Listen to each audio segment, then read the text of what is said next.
আপনিও কি এই রকম নরম তুলতুলে আর ফুটবলের মতো গোল হয়ে ফুলে যাওয়া আলুর ব্রেড রুটি বানাতে চান আর নিজের প্রিয়জনদের খাওয়াতে চান? তাহলে আপনি এই ভিডিওটিতে আমার সাথে লাস্ট পর্যন্ত থাকুন। আমি গ্যারান্টি দিচ্ছি আপনার প্রতিটি আলুর ব্রেড রুটিও এইভাবেই ফুলে ফুটবলের মতো হবে আর এই রকমই নরম তুলতুলে হবে। তাহলে চলুন বানানোটা শিখে নেই। তবে শুরু করার আগে আমার এই চ্যানেলটি সাবস্ক্রাইব করে নিন, যাতে আমি এই রকমই আরও অনেক রেসিপির ট্রিক্স ও টিপস আপনাদেরকে দেখাতে পারি। চলুন তাহলে এবারে দেখে নেই আমি কিভাবে এত নরম তুলতুলে আর ফুটবলের মতো ফোলা আলুর ব্রেড রুটি বানিয়ে নিলাম। এই ব্রেড রুটি বানানোর জন্য আমি প্রথমেই নিয়ে নিচ্ছি দুটো বয়েল করে রাখা আলু, যেগুলোকে ঠিক এইভাবে গ্রেট করে নিতে হবে। গ্রেটারের পরিবর্তে স্ম্যাশারও ব্যবহার করা যায়। এবার গ্রেট করে রাখা আলুর মধ্যে পরিমাণ মতো লবণ আর ড্রাই ইস্ট দিয়ে ভালো করে মিশিয়ে নিতে হবে। এটা ময়দা বা আটা দুটো দিয়েই বানানো যায়, তবে আমি এখানে ময়দা ব্যবহার করেছি।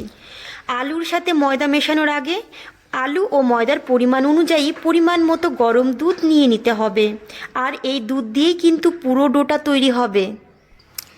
এবার দুধের সাথে আলু ভালো করে ফেটিয়ে নিতে হবে। তারপর দিতে হবে ময়দা, তবে সম্পূর্ণ ময়দা একসাথে দেবেন না, অল্প অল্প করে ময়দা দিয়ে মাখাতে হবে।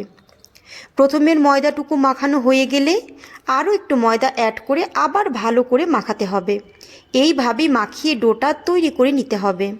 ডোটা বেশি শক্ত করে বানানো যাবে না, একটু নরম করে বানাতে হবে, ঠিক এই রকম। এবার একটা ভিজে কাপড় দিয়ে ঢেকে 1 ঘন্টার জন্য রেখে দিতে হবে। এই 1 ঘন্টাতে ইস্ট ফার্মেন্টেশনের প্রক্রিয়া করে ময়দার ডোকে অনেকটাই ফুলিয়ে তুলবে। 1 ঘন্টা পরে ডো অনেকটাই ফুলে সফট হয়ে গেছে।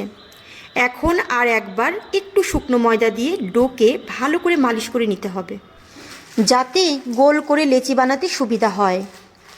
আমি এখানে টোটালি 5টা আলুর ব্রেড রুটি বানিয়ে দেখাবো, সেজন্য 5টা লেচি বানিয়ে নিচ্ছি।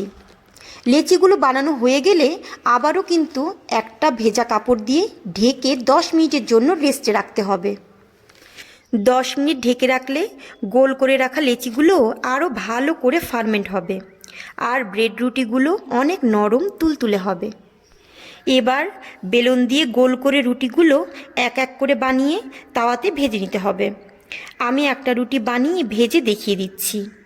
ঠিক এইভাবেই করতে হবে, তবে রুটিটা সব দিক থেকেই সমান করে বেলতে হবে। খেয়াল রাখতে হবে কোথাও মোটা কোথাও পাতলা এই রকম যেন না হয়। হ্যাঁ, রুটি ফোলানোর একটা ট্রিক্স আমি বলে দিচ্ছি। যখন রুটি তাওয়ার উপর দিবেন তখন উনুনের আঁচ লো করে দিবেন আর রুটির একটা পিঠ লো আঁচে ভেজে নেবেন। যখন রুটির ওপরের পিঠে হালকা বাবলস আসতে শুরু করবে তখন রুটিটা উল্টিয়ে দিয়ে উনুনের আঁচ হাই করে দিবেন। তাহলে দেখবেন আপনার রুটি ফুলে ফুটবলের মতো হয়ে গেছে। এইভাবে আমি আরও একটি ব্রেড রুটি বানিয়ে দেখিয়ে দিচ্ছি। এই রুটিগুলো খুবই সফট হওয়ার কারণে খেতে খুবই মুখরোচক। সেজন্যই এই ব্রেড রুটি ভেজ ননভেজ সব রকমের খাবারের সাথেই খুবই সুস্বাদু।